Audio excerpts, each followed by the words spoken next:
I'm here with the one and only Amanda Hill. Hello, welcome. We are so happy to have you. Well, Andrew, thank you for having me. I am excited to be here. One of the things that we're talking about that is why you're here, because it's like our passion, is this idea of safety. I think it's a word that's tossed around a lot in the infection control space, but it's important. And I think safety comes with sometimes a little bit of fear, right? It's like, am I doing the right thing? How do I know I'm doing the right thing? Is there a cost associated with this? There's always a time associated with it, right? I'm already busy enough, and so it's like, what do I do? But I think we all want that. We want that for our patients. We want that for us. And so one of the things I love to kind of pick your brain on and get your thoughts on is like, how do we do this idea of safety? How do we do this together? What does that look like for us? You know, I think when there's lots of different spaces here that we could talk about.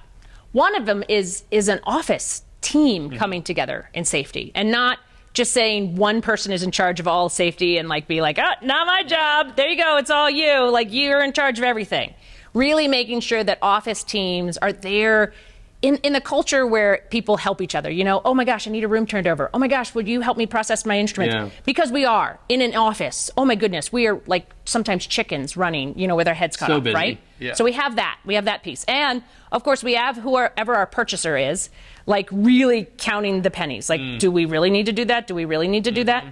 So that's when I think coming together as an industry, so be that offices, be that manufacturers, be that vendors, and really fully understanding the why behind every single thing that we do, to understand that testing our water is important and this is why.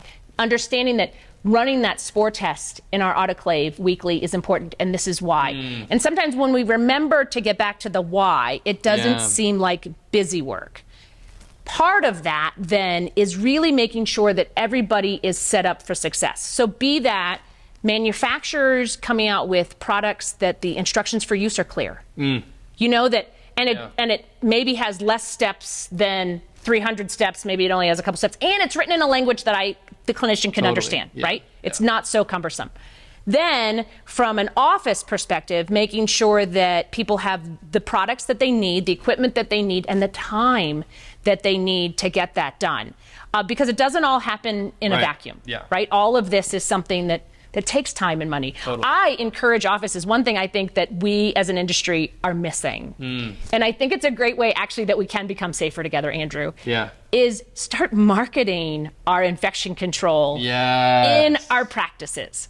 Let your office, let your patients know. Like, you're always trying to think, like, what am I going to put on social media? I don't know what to put on social media.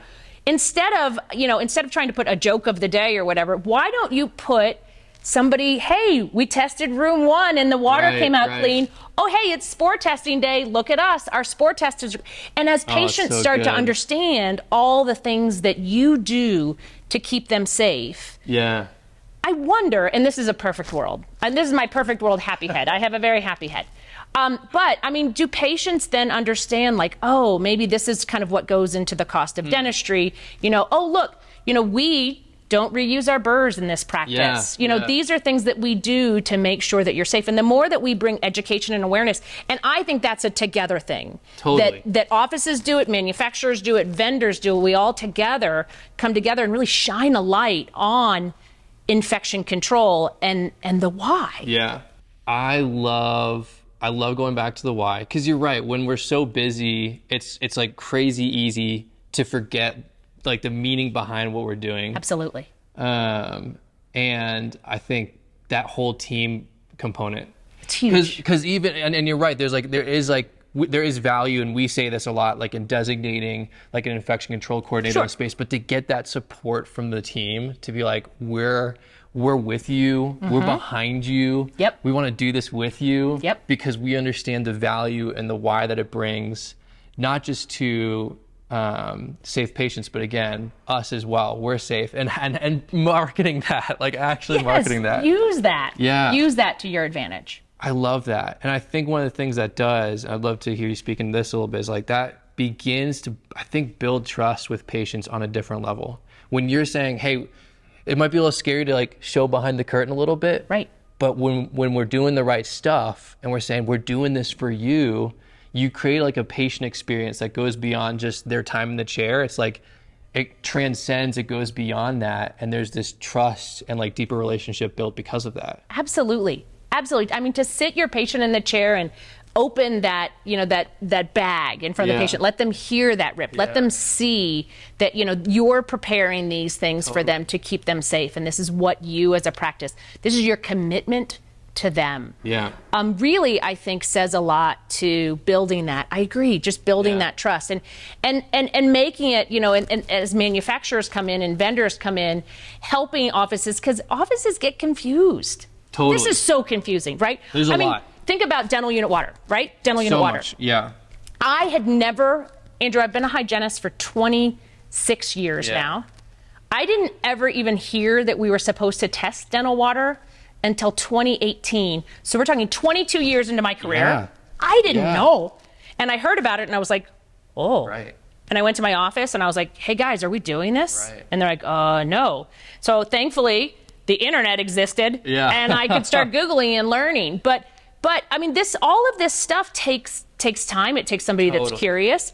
And so when you have manufacturers like yourself that have great education that helps clinicians be able to get up to speed a little bit faster, and understand, okay, who can I trust? How can I use this product? Is this product, simple?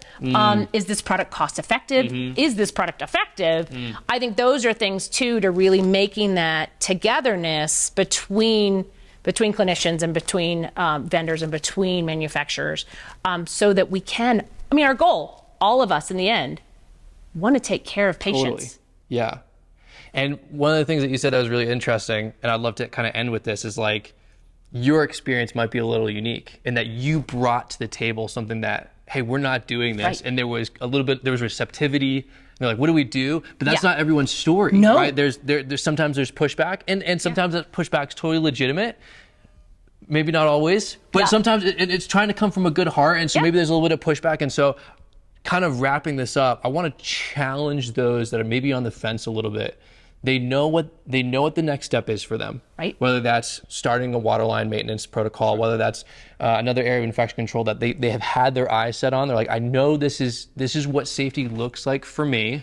Maybe I'm getting some pushback. Maybe I'm just not taking that next step. What's the challenge that you have for the industry to say, let's tackle this, let's do this together, because we know that it's going to be best for the patients and best for us when we do step into those things. I think the real thing is, first off, you can't do the entire CDC checklist in one day. Right? It's a time and a process. Holy cow, right? There's so much to understand. Like, that's a lot. So like you said, picking that one next thing. Okay, what's the one next thing that I want to incorporate into my practice, okay? And then if there's a manufacturer who has some great educational programs around it, how awesome. Like, have the team watch a webinar, have the team have a lunch and learn, have, a product rep come in. And that's a helpful way to start. Does that mean, that doesn't even have to mean that's the product you use. It just means that that's some education that you start with, right? Totally. And then make sure that the whole team understands the why, because otherwise it feels like busy work. So understanding the why, and always going back to what is our ultimate goal. Our ultimate goal is to take care of people. How do we do that? This act is going to help take care of people because of this. And so really getting ourselves to a place where we're confident enough, and you're in a culture where people are open to it. I am so thankful that when I brought that back to my office, that my dentist was like, sure, get what you need. Let's do it. I hear from clinicians all the time. They're like, I really want to start a waterline program, but my doctor says no. And that hurts my heart, because we know that you have to do it. Right. I mean, we know that this is not only patient safety, we know this is clinician safety. We know this is what I'm breathing all day long. And, when I'm out for that upper respiratory infection, is that because of what's in my water, right? And so really, taking the time to try to understand and have a more open mind. But again, understanding you're not going to do the entire thing in a day. Rome wasn't built in a day. You're not going to get all the infection control, set up in a day. But once you start to do little things, then they just start to become habit, and you start to get used to them, and then you just build on that. And then all of a sudden you realize we've done the entire checklist. And there you go. And you should celebrate that. Absolutely. And post it on your social media. Post it on social media. And I would want to end with, like, you have incredible resources here. Like, you have amazing people and organizations that want to help make this happen, make this a reality for every office, that they're operating at the safest that they can for their patients and their practice. And that's the future that we're striving to. So thank you, Amanda, so much for joining me and, Thank you. and challenging Thank you, the Andrew. industry a little bit. Yeah, absolutely. The ending thought that I want to leave you with, when you think about your dental chair and you think about your operatory, think, is that the chair that I want to sit in? Is that the chair that I want my Nana to sit in? Is that the chair that I want my child to sit in? And if there's one thing that pops in your brain and you think, that's your next step, that's the next thing to fix, so that you know that no matter what, you feel comfortable in the operatory in which you're in, right? Be the patient. Be the patient. Yeah, love that. Thank you. Thank you.